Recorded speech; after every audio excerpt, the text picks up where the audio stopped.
बिस्मिल्लाहिर्रहमानिर्रहीम। 10th class कल परसों मैंने आपको चेंज द नरेशन कुछ लिखवाए थे। आप लोग अपना वो पेज खोल लें जिस पे आपने सॉल्व किए हुए हैं, ताकि मैं आपको बता दूं। क्योंकि क्लास में तो आप लोग बताते थे और हम चेक करते थे कि इस तरह से जिसका गलत होता था फिर करेक्शन हो जाती थी। लेकिन अब आप इस तरह ही देखिए, आप लोग खुद चेक कर लें। अगर तो ठीक है टिक कर दीजिएगा, गलती हुई तो उसकी करेक्शन कर दीजिएगा। He said she will go there. He said that she would go there. They say we have done our duty. They say that they had done their duty. She says we love and respect our neighbors very much. She says that they love and respect their neighbors very much. Afshan said, let us go for a picnic on Friday. Afshan suggested that they should go for a picnic on Friday. The doctor said to the patient, take complete rest and follow my direction. The doctor advised the patient to take complete rest and follow his direction. The manager said, how do you propose to solve this problem?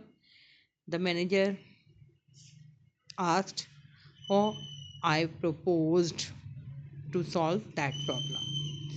The teacher said, who is the author of this book? The teacher asked who the author of that book was. He said, will you listen to me? He asked whether I would listen to him. The judge said, have you anything more to say? The judge asked the criminal whether he had anything more to say. He said to his friend, please lend me your bike for a day. He requested his friend to lend him his bike for a day. ये तो थे आपके उस दिन वाले narration.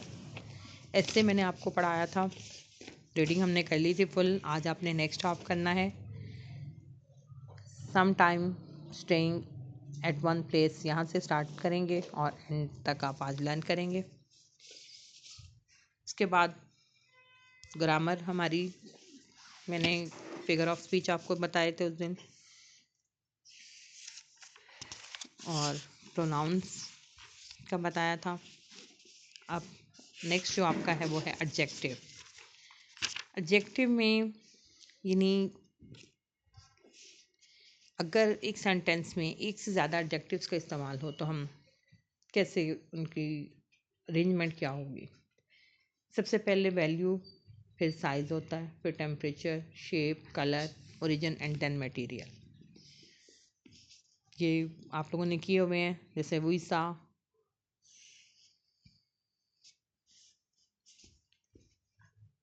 a huge grey whale in the sea, ठीक है।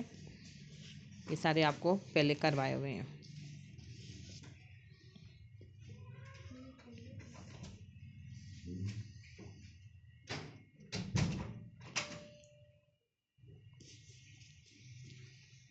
Next आपका है एडजेक्टिव फ्रेज। फ्रेजेस का मैंने आपको पहले भी समझाया था कि नाउन फ्रेज हमने पहले पढ़ा है। नाउन फ्रेज में था कि वो फ्रेज जो है नाउन ही का फंक्शन परफॉर्म करता है। अब एडजेक्टिव फ्रेज में आप कैसे डिफरेंशिएट करेंगे। एडजेक्टिव है क्या? एडजेक्टिव दैट क्वालिफाइज नाउन और प्रोनाउन। और इस फ्रेज का फंक्शन भी यही है कि ये अपने से, इन्हीं जो आपका फ्रेज अंडरलाइन होगा उससे पहले अपने प्रीसीडिंग नाउन या प्रोनाउन को ये क्वालिफाई करेगा। प्रीसीडिंग यानी जो उससे पहले दिया गया होगा। अब जैसा कि एग्जांपल में आप देख रहे हैं, the umbrella with a broken handle is mine. अब इसमें फ्रेज है विद अ ब्रोकन हैंडल और ये क्वालिफाई कर रहा है अम्ब्रेला को। तो ना एडजेक्टिव फ्रेज की आइडेंटिफिकेशन ही यही है कि ये अपने प्रीसीडिंग नाउन या प्रोनाउन को क्वालिफाई करता है। जैसे आपके था 9th की बुक में एक सेंटेंस था, it is of no use. Of no use phrase है। अब ये क्वालिफाई किसको कर रहा है? इट को। ये प्रोनाउन को क्वालिफाई कर रहा है ना, तो नाउन और प्रोनाउन को क्वालिफाई करने वाला जो है एडजेक्टिव फ्रेज कहलाता है। नेक्स्ट आपका टॉपिक है future. Put in indefinite tense, यानी पुट इन विल और be going to in these sentences. अब विल और गोइंग टू का इस्तेमाल कहाँ होगा? विल आप यूज़ करेंगे जहाँ पे फ्यूचर प्रिडिक्शंस हैं या फ्यूचर प्लान्स हैं, वहाँ पे हम विल का इस्तेमाल करते हैं जनरली। लेकिन गोइंग टू का इस्तेमाल वहाँ होगा जहाँ प्रायर प्लान्स हो, यानी ऑलरेडी स्ट्रॉन्ग इंटेंशन है या फिक्स्ड अरेंजमेंट है, तो फिर हम गोइंग टू लगाएंगे। जैसे वो मतलब है कि where are you, why are you carrying a hammer. अब वो कह रहे कि हैमर क्यों उठाया हुआ है आपने, ले जा रहे हैं। तो यहाँ I am going to put up some pictures, यानी फिक्स्ड अरेंजमेंट पहले से ही प्लान है पिक्चर पुट अप करने का। तो यहाँ पे आई विल गो नहीं हो, I am going to put up some pictures. ठीक है। इसी तरह आप इसके साथ आज की जो आपकी डायरी है उसमें आप समरी याद करेंगे, यूनिट नंबर 3 ट्राई अगेन की। एग्ज़ाम्स में भी आपने लिखी थी, लेकिन कुछ लोगों की तो बहुत बेहतर थी और बहुत से लोग हैं जिनकी मिस्टेक्स थी।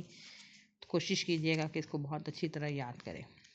और इसके साथ सेकंड हाफ ऐसे जो है वो प्रॉपर लर्न करेंगे, और ये एडजेक्टिव की अरेंजमेंट और उसके साथ noun phrase and adjective phrase में जो क्लैरिफिकेशन है वो आपको अच्छी तरह से करनी है। Okay, thank you.